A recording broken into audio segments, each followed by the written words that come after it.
Tudo bem, pessoal? Hoje comentário sobre Sexta-feira 13, parte 5, Um Novo Começo, filme de 1985 dirigido por Danny Stellman.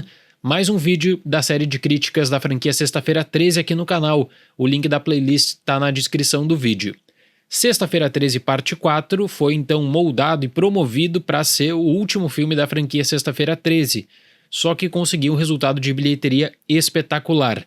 Aí você adivinha o que o presidente da Paramount na época, o Frank Mancuso, pediu?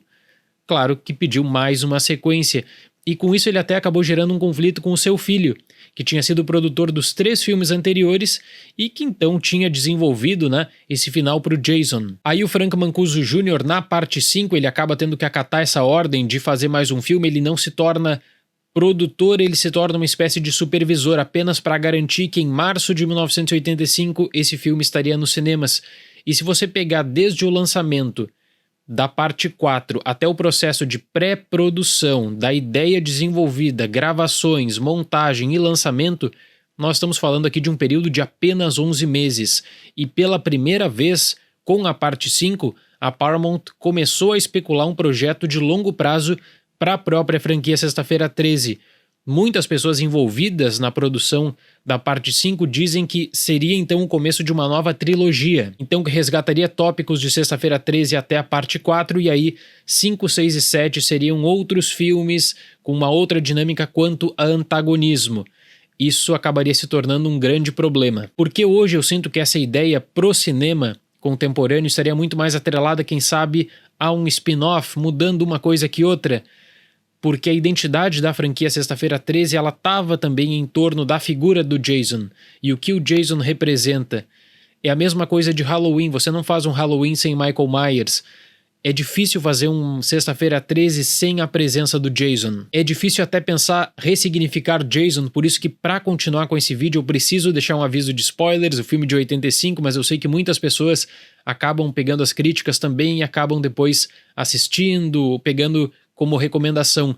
Eu preciso entrar em spoilers até para lidar com o que aconteceu na parte 4 e para o caminho que seria projetado então na parte 5, 6 e 7. Porque, pessoal, a premissa básica da franquia, então, depois desse aviso de spoilers, é que o Jason estava morto e que seria necessário uma nova ideia para continuar com novos filmes. Não teria, como naquele período, você buscar por um tipo de ressurreição de Jason, que aí a gente sabe que depois seria explorado. Nesse caso, teria que buscar por uma ideia original, e eu até acho que a base de Sexta-feira 13, parte 5, ela é uma base muito bacana no papel, que aí você tem realmente como explorar, quem sabe, uma nova dinâmica de antagonismo, com uma estrutura que acabaria sendo usada também em tantos outros filmes de slasher, porque de uma forma ou de outra, seja para um filme produzido ou para uma ideia, todas as franquias do slasher acabaram em algum momento colocando no papel e considerando a produção de um filme onde você tem um assassino que copia o método do assassino, então, que seria o grande vilão, seja Michael Myers, Fred, Jason ou Ghostface. E o que muda as coisas para a parte 5 é que tradicionalmente a franquia estava atrelada à imagem de uma Final Girl forte. Nesse caso, você tem agora o espaço para explorar a figura do Tommy Jarvis e como isso acaba impactando a vida dele também, como existe uma certa confusão mental que poderia então resgatar o tópico de Jason. A parte 5 teria que lidar com elementos simbólicos da parte 1 a 4, especialmente o significado de Jason, junto da promoção de uma nova história. Jason está morto, mas os eventos anteriores atingiram permanentemente o jovem Tommy Jarvis, interpretado por John Shepherd. Com pesadelos que envolvem o retorno de Jason, uma série de crimes fazem Tommy questionar sua sanidade e cogitar até mesmo a ressurreição de Jason. Sexta-feira 13, parte 5 mantém essa vertente do slasher oitentista que já mencionei em vídeos anteriores, de explorar não só violência, sangue, mas explorar também sexo, drogas e nudez, até como uma forma de promoção extra do filme naquele marketing boca a boca que pro período funcionava muito. Mas aí eu não posso deixar de reparar, pessoal, que o grupo de jovens da parte 5 foi o pior até então. Eu acredito que o longa fica completamente perdido entre lidar com um mistério, que poderia até ser bem desenvolvido, só que precisa ficar escorado em assassinatos, sem qualquer possibilidade de fixação de personagens interessantes para a trama. Porque eu creio que o principal desafio da parte 5 é o seguinte, de entrelaçar duas premissas que elas parecem bem diferentes. A primeira é de você resgatar o legado simbólico do Jason, porque a pessoa estava indo para o cinema em Sexta-feira 13 ver o Jason, basicamente. Elas encontram uma vertente diferente da cópia do assassino que se inspira em Jason. E a outra questão é de direcionar então o protagonismo para o Tommy Jarvis, que seria, no plano da Paramount, né, o novo rosto da franquia. Apesar de explorar o ponto de vista do assassino e de até deixar pistas sobre o possível retorno de Jason, eu acredito que a produção perde muito tempo para tentar trazer uma indefinição quanto ao autor dos crimes, vez que outra até abusando das pistas que se tornariam pistas falsas. O que me deixa um pouco chateado na revisão de Sexta-feira 13 parte 5 é que a base de tentar revirar as coisas, de tentar realmente propor um novo rumo, um novo começo, como destaca o título, não é ruim. O problema é a forma como o filme faz isso. O filme faz isso numa indefinição quando, em um momento, quer propor para o espectador um quebra-cabeça, aquele mistério de descobrir a identidade, do ponto de vista que te traz indefinição, que você até imagina, peraí, é o Jason ressuscitado? Como é que isso acaba lidando com a confusão mental do Tommy? Ou será que você tem aqui alguém copiando os métodos de Jason apenas?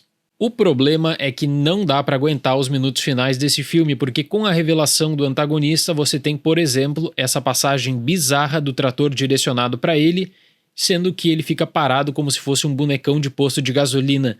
Nos 20 minutos finais, a parte 5 se desvincula completamente do mistério para buscar uma imagética já consagrada em filmes anteriores, na tentativa de copiar desesperadamente a fórmula do Jason antigo. E o que mais me chama a atenção é que em qualquer slasher oitentista, o mais genérico possível, você pode ter uma progressão truncada, mas nos 20 minutos finais você vai ter a presença então do grande assassino, seja como eu disse, Michael, Fred ou Jason. Sexta-feira 13 parte 5 consegue fazer o contrário, subvertendo a expectativa, mas sempre pro pior. Porque a montagem não é boa e você só tem um impacto realmente de um crime quando vê o corpo, quando vê o sangue, não pelo que o crime representa para a história. Por isso que eu considero uma entrada fraca na franquia no geral. Para Sexta-feira 13, parte 5, nota 4. E até eu acho que eu tô sendo generoso, quem sabe, com essa nota 4, muito mais pela ideia, né? Qual é o problema?